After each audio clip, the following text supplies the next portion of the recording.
Broadcasting from the Dixon Petunia Festival Sweetland Studios, this is Along the Rock.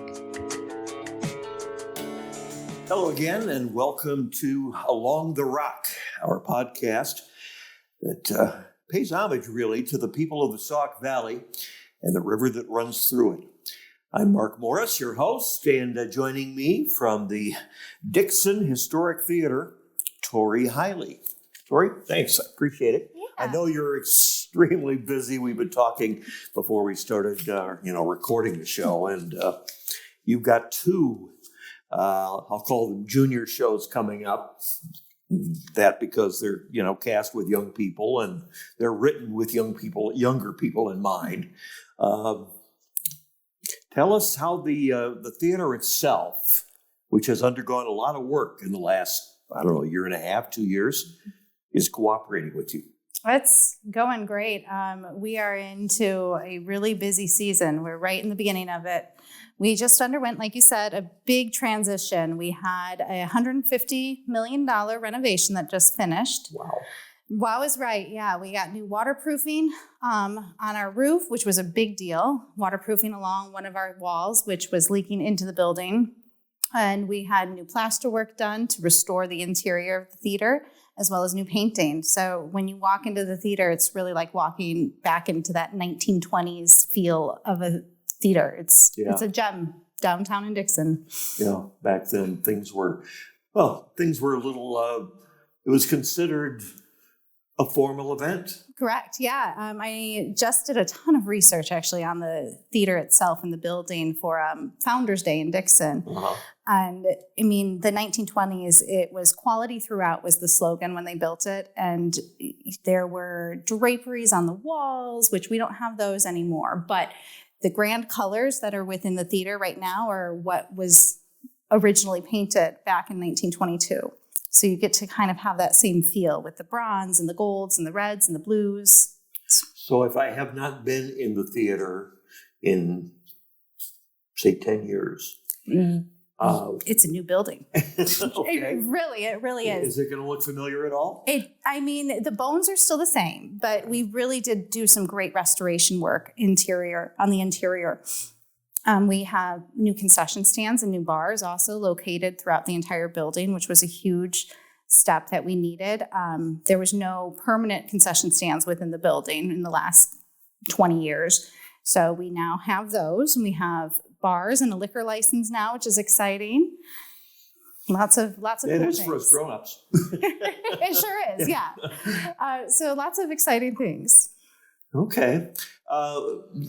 I know that my boss, one of my bosses anyway, here, Nathan Starr, went down there earlier and talked to you folks about how things were and how things were being set up and refurbished and redone and improved.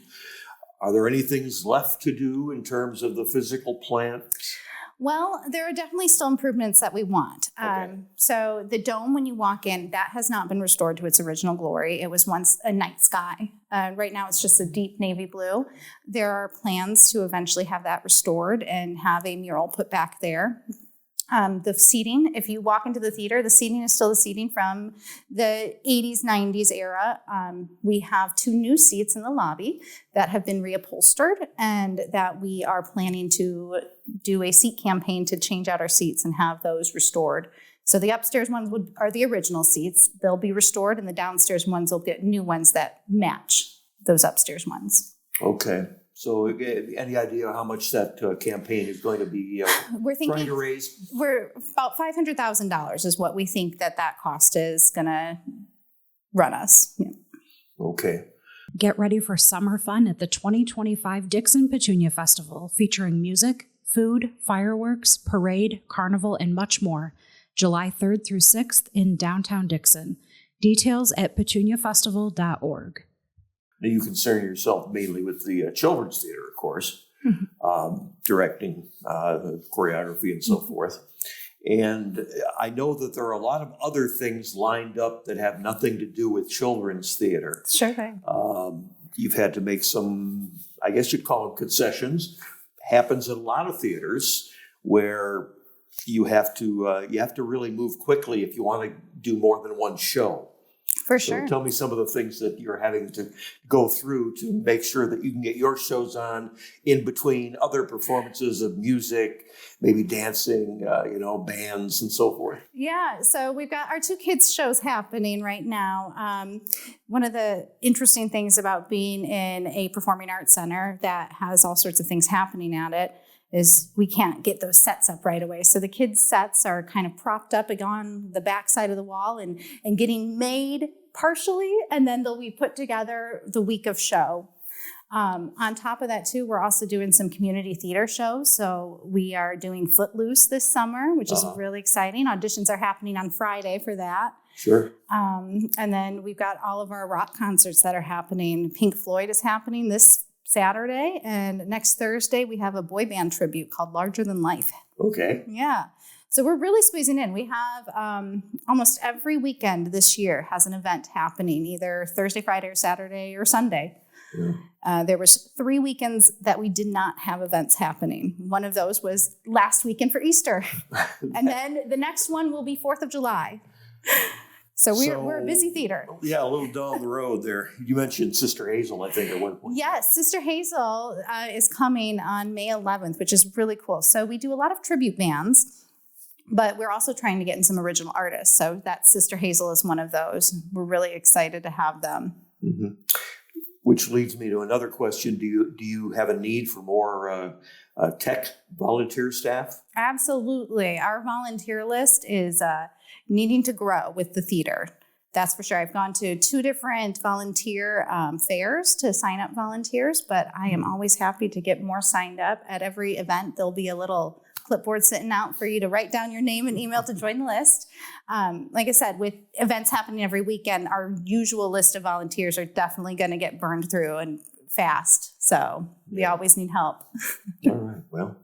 Well, we'll keep that in mind and put the word out with this program. So, Tori, thanks. I appreciate you coming up, especially during this busy time. That's all right. I love it.